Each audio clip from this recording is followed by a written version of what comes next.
Студот што е околу Европа дури до најюжните делови, најтешко ги погоди бездомниците и мигрантите.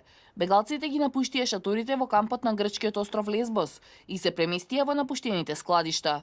И покрај студот одлучија да останат во незагреаните згради поради безбедносни причини, во страф од пожар поради гредните тела на газ, но и од епидемија на грип. Во кампот Морија имаше голем пожар, голем проблем. Немам каде да спијам, немам куќа. Најсилни врнежи на снег во изминатите 7 години и густата магла целосно го парализираа Истанбул. Европскиот и азискиот дел веќе неколку дена се без конекција по забраната за пловидба на траектите низ Босфорот, а градските власти не постигнуваат да го исчистат снегот од улиците.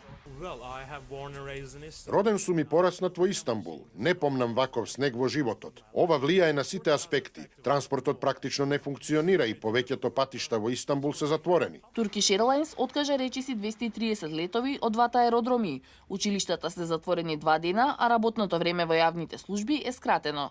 Силата на снежното невреме се очекува да се намали дури утре.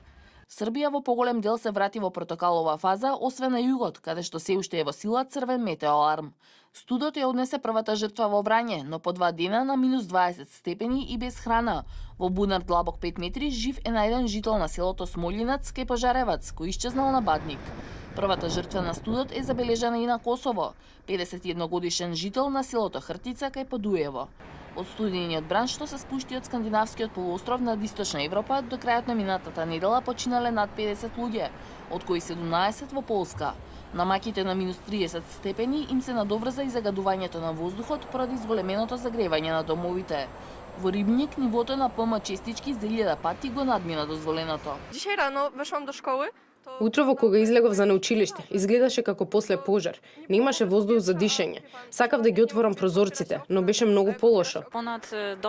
Дозволеното ниво на PM10 частичките во воздухот е надминато за повеќе од 1000 пати, подолго од еден ден. Затоа ги затворивме училиштата и градинките и дозволивме бесплатен превоз. Слична е ситуацијата во Чешка, каде што на студот му подлегнаа 6 луѓе, а метеоролозите најавуваат дека температурите под минус 20 или минус 30 степени ќе продолжат и во наредните денови.